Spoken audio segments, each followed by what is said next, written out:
An inconclusive general election in Pakistan with rival former Prime Ministers Imran Khan and Nawaz Sharif both claiming victory. Horse trading between different parties will now follow on forming the next government. Who's likely to lead the country next? This is Inside Story.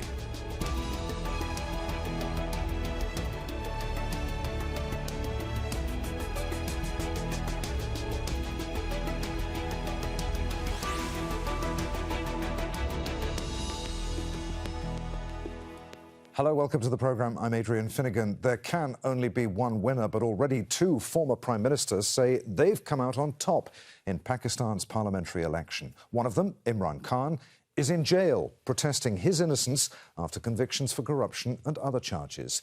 He and his Tehreek-e-Insaf or PTI party were barred from running, but independent candidates loyal to him won at least 100 of the 266 seats in the National Assembly. The Pakistan Muslim League Nawaz party, led by Khan's main rival and three-time Prime Minister Nawaz Sharif, came next with 71 seats. Sharif says he's starting talks about forming a coalition. The Foreign Ministry has strongly rejected criticism of the vote by the US and EU, insisting that it was peaceful and successful. So, where does all this leave Pakistan? What next for its people and a country with serious economic difficulties as well as deep political divisions? We'll be asking our guests these questions and more in just a few moments. But first, a report from Imogen Kimber. Nawaz Sharif claims victory after Thursday's general election in Pakistan. Despite his PMLN party failing to win most seats in parliament. As we don't have enough of a majority to form a government on our own, we're going to invite allies to come and join us, and we'll form a coalition government. It's independent politicians affiliated with the jailed former Prime Minister Imran Khan who won the most seats. And they've declared victory too. Yesterday, you laid the foundation for Hakiki Azadi. Using artificial intelligence, Khan broadcast a message to his supporters from behind bars. Despite 2 years of injustice and atrocities, we have won the 2024 election with a two-thirds majority. Everyone has witnessed the power of your vote. Now, demonstrate the strength to protect your vote. The success of Khan's candidates comes despite him being jailed on corruption and other charges. He says they're politically motivated and fabricated by the Pakistani military leadership. His PTI party was barred from running, forcing candidates to stand as independents. Rallies and online events were banned, as was the PTI party symbol, creating particular difficulties for voters unable to read, who would normally use party logos to make their choice on the ballot paper. Party officials said the restrictions were directly targeted at supporters. We are in position to govern in at least 3 provinces, but the process of engineering is still going on, and their effort is to stop us from sharing in the government. As well as allegations of vote rigging and violence in the lead-up to the elections, there was a total mobile phone shutdown and an unexplained delay in the delivery of results. We were taken aback when the election results changed overnight. How did the table turn in favor of the PMLN, although the people had voted for Imran Khan? You must realize this was not an election, it was a selection. The PPP party of Bilawal Bhutto Zardari came in third. He's from a political dynasty. His mother, Benazir Bhutto, was Prime Minister before her assassination in 2007. His grandfather, Zulfikar Ali Bhutto, was President and Prime Minister and was executed in 1979 after the military seized power in a coup. No Prime Minister in Pakistan's 76-year history has finished a full term in office. The military has been and remains the most powerful political force in the country. Meanwhile, the people are facing increasing levels of unemployment, poverty and inflation, with the economy still reeling from the COVID pandemic and catastrophic floods. Imogen Kimber, Al Jazeera for Inside Story.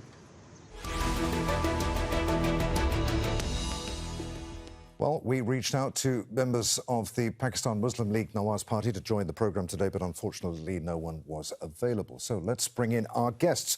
From Dubai in the United Arab Emirates, we're joined by Zulfi Bakari, who's an advisor on international media and relations to Imran Khan, the chairman of the Pakistan Tehreek-e-Insaf Party. From Cambridge in the UK, Farzana Sheikh, who's associate fellow at the Asia Pacific programme at the Chatham House think tank. And from the Pakistani city of Multan, we have with us Haider Zaman Qureshi, who's a member of the Central Executive Committee of the Pakistan People's Party. A warm welcome to you all. Zulfi Bukhari, let's start with you. What message were the people sending to the establishment by electing so many independent candidates?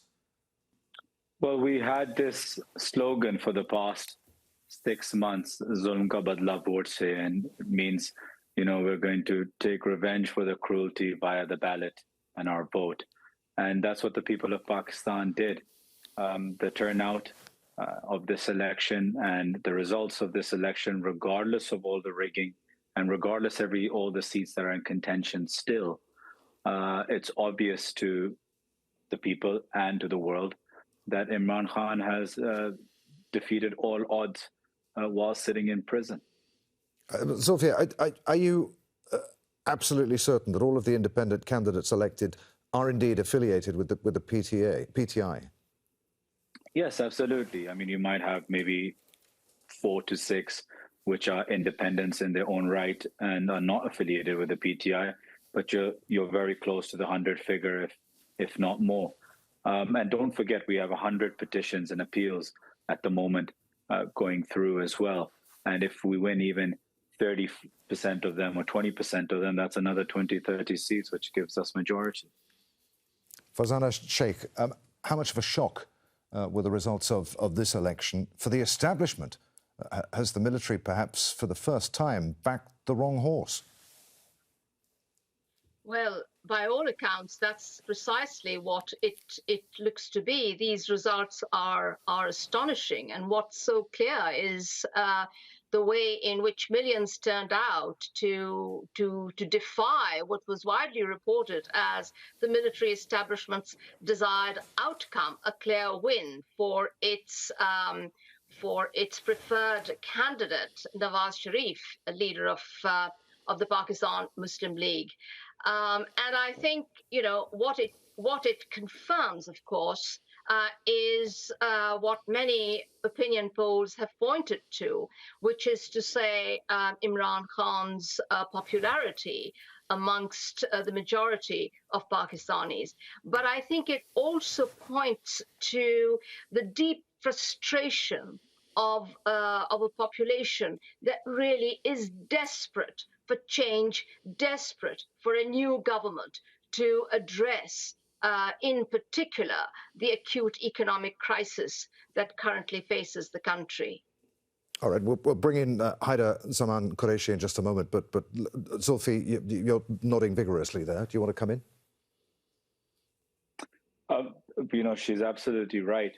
There are different rivers that lead to this big mouth of water, which is the outcome of the election. But the end result is that people want to change. And during this whole period, I was often asked by international media and people from within Pakistan that why are there not more protests? Why aren't the Pakistanis coming out against the oppression that they're facing, the jail, the torture, the kidnappings, the killings?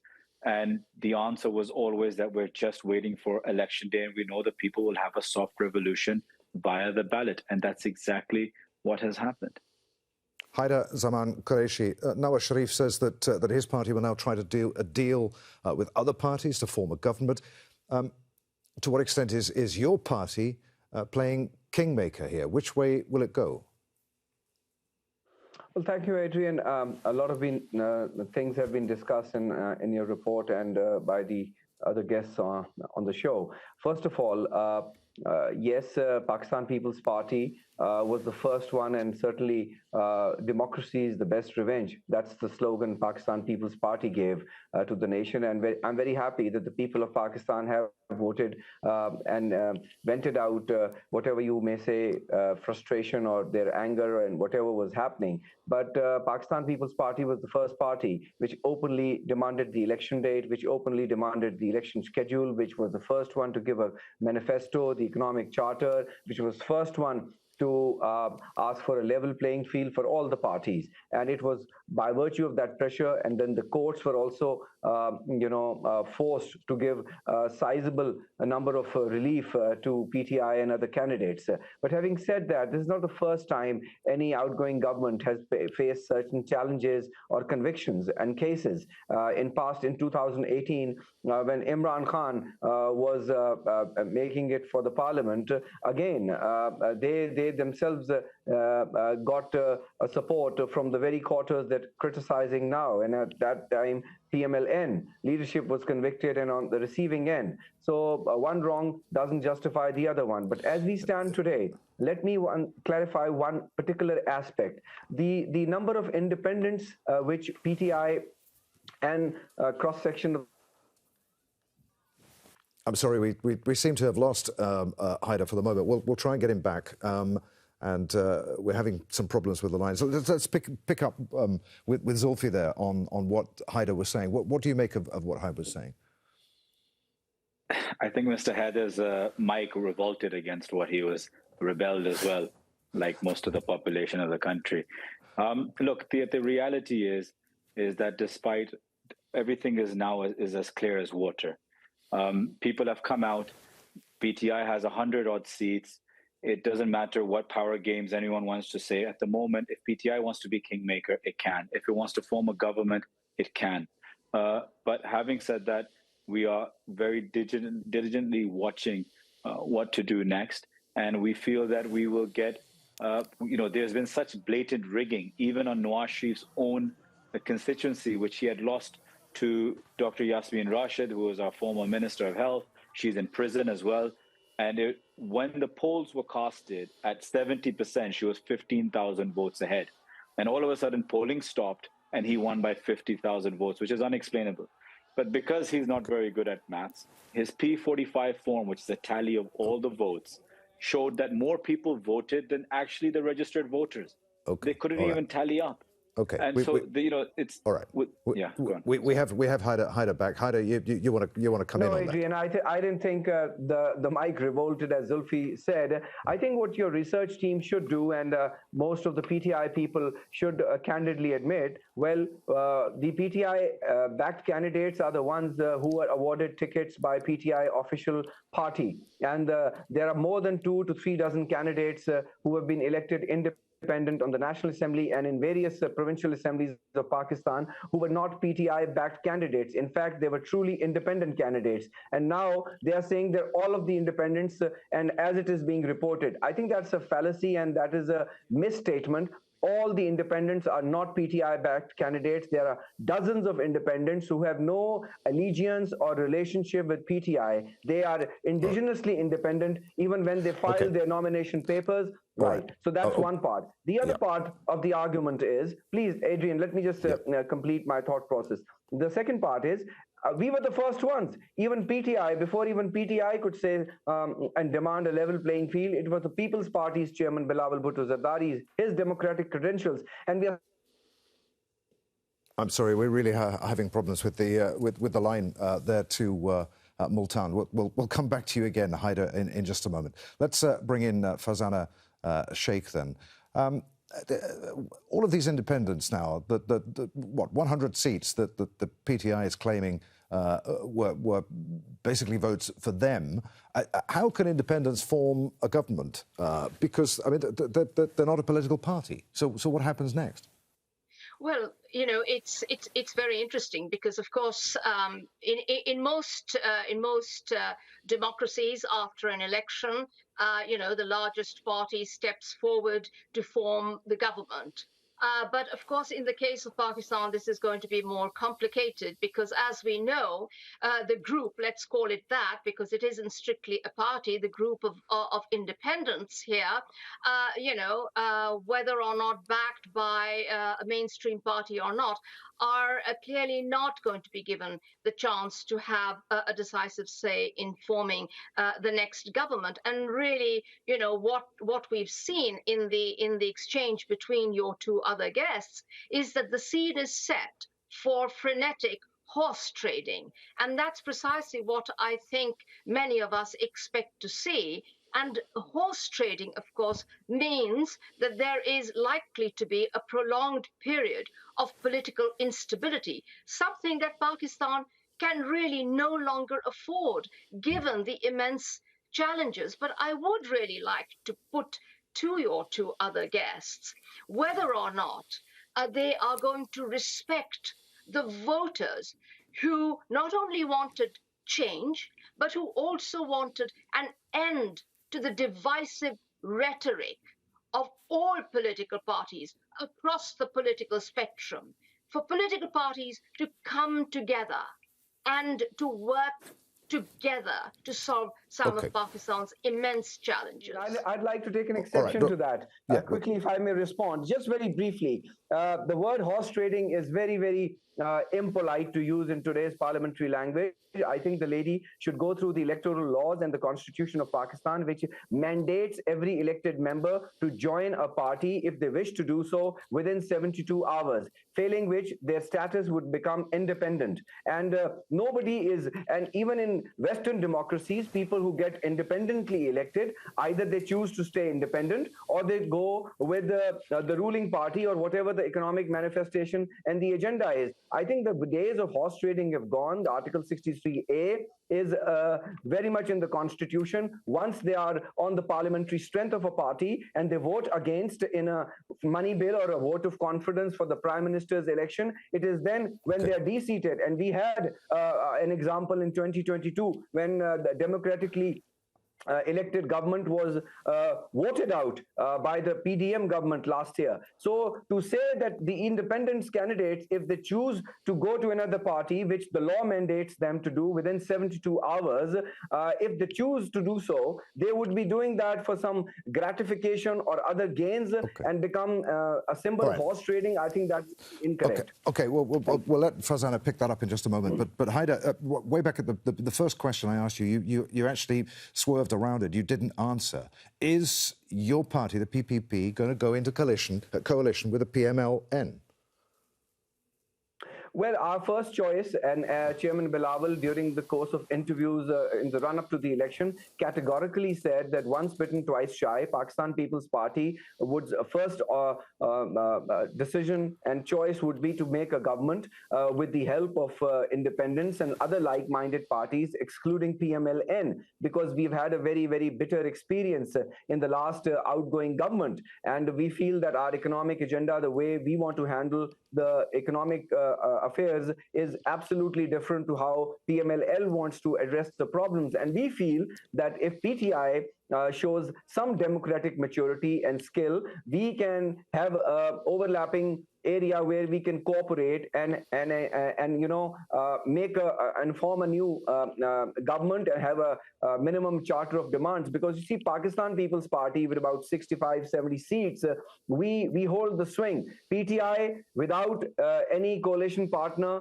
with that size cannot make a government, nor can PMLN. And Pakistan People's Party, if it feels is not getting the kind of coalition, we probably would like to sit in the opposition. Our party is mulling over the idea. We are engaging. We are meeting independents. We are meeting other coalition partners. And PMLN is also reached to us. But I think in the course of the next 48 hours, but we would hope, and I would want Zulfi to prevail upon the decision makers in his party that Pakistan People's Party has more democratic credentials. We don't have we are not a venom-oriented party. We've always extended an olive branch to PTI. Haider. We should cooperate for a better government and a new government. Let's give Zulfi a chance to come back on that before I put a question to him. Zulfi. Well, look, he's not wrong in many aspects, but the fact of the matter is that we believe at the moment, with the challenges and the appeals we have for about 100 odd candidates, that if they are even relatively fairly heard, and I mean relatively, then we will win in majority anyways. Like I said, we have over 100 seats which are appealing with clear evidence. So in that case, we wouldn't really need to be an ally of any other party. The other thing is as Farzana pointed out earlier, that a lot of people, and it kind of touches on the point of what Mr. Heather said about horse trading and independence. All of our independents have come on the mandate of Imran Khan. They've come under the mandate of change. They've come on the mandate of the oppression we've seen of the last 18 months, which PPP has been a part of, not directly, but because they've been part of a PDM government while it was all happening to us. And so hence, it's that oppression, it's that frustration, it's the economic issues, it's the inflation, it's all of that combined which people look at towards us. So unfortunately, and I use the word unfortunately, PPP will always by the people be looked at as a party of one of the older schools of the traditional parties, which are part of the corruption scandals and everything of the sort. I'm not saying Bilawal Bhutto has any. I think he can create a very big legacy for himself moving forward if he moves out the shadows of his father. But at the moment, it would be impossible for PTI to tie up with any of these two parties as it stands today. Farzana Sheikh, what are the implications of this for the military? How dangerous a moment is this for the country's army leaders? And are they going to get involved at any time in the near future?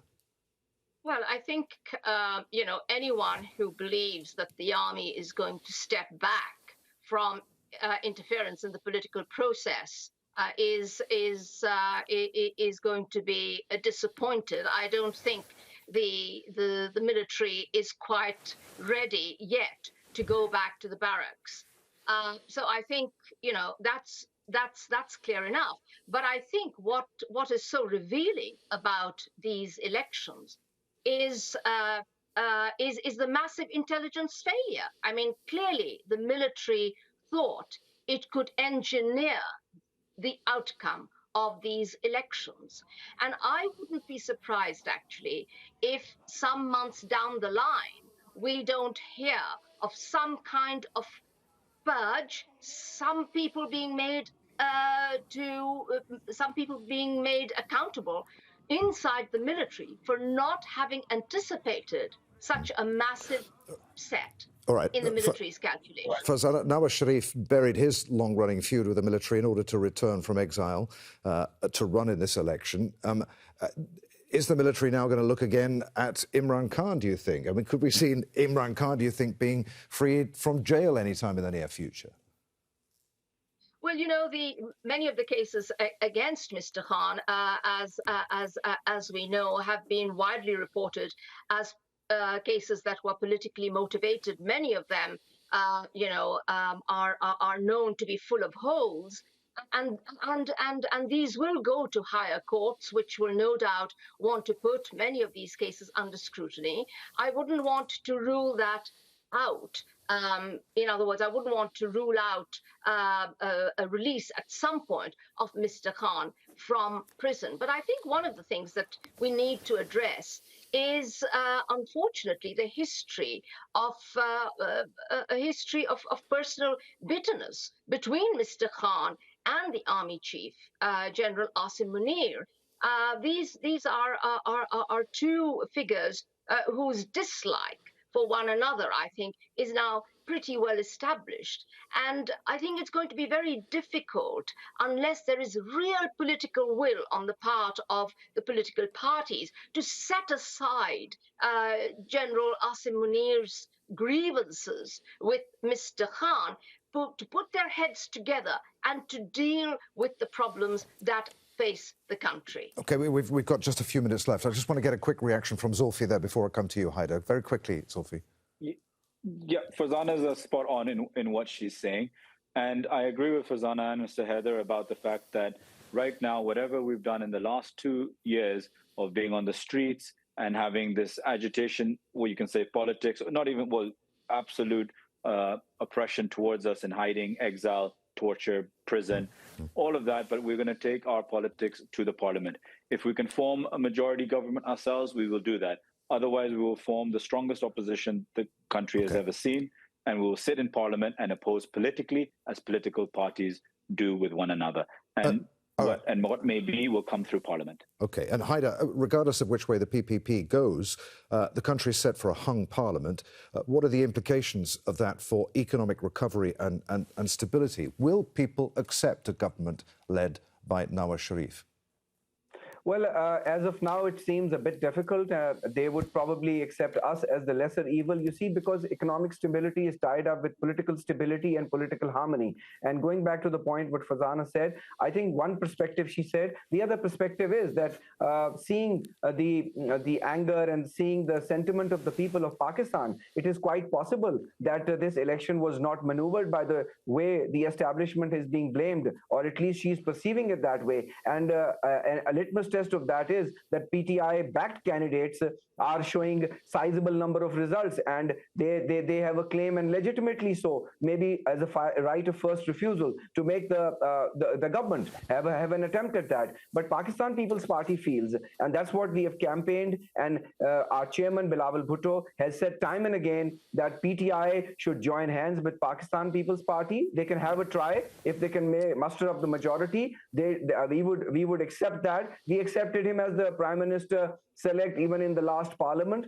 We handed out our cooperation on economic side, but I think it was not reciprocity. No reciprocity was shown. Even today, we would want People's Party and PTI to work for better strengthening of the parliament. And it's great news coming from Zulfi that finally they've decided to come back to the parliament. They had half of Pakistan, they had representation, and they walked off, which was very sad for democracy and very not a good omen for PTI. I'm sorry, we're almost out of time. Let's give the final word to Fazana. After all we've discussed over the last 25 minutes or so, regardless of who wins, what are the chances of them seeing out a full term?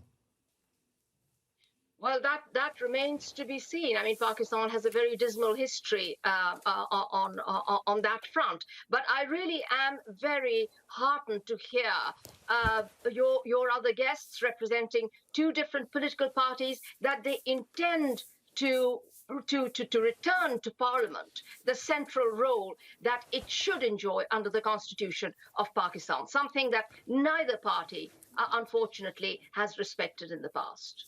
OK, there we must end it. Many thanks indeed. Zulfi Bukhari, Fazana Sheikh and Haida Zaman Qureshi for being with us today. As always, thank you for watching. You can see the programme again at any time by going to the website at aljazeera.com. For further discussion, you can join us on our Facebook page. You'll find that at facebook.com/AJ Inside Story. And, of course, you can join the conversation on X. Our handle there at AJ Inside Story. From me, Adrian Finnegan, and the team here. We'll see you again. Bye for now.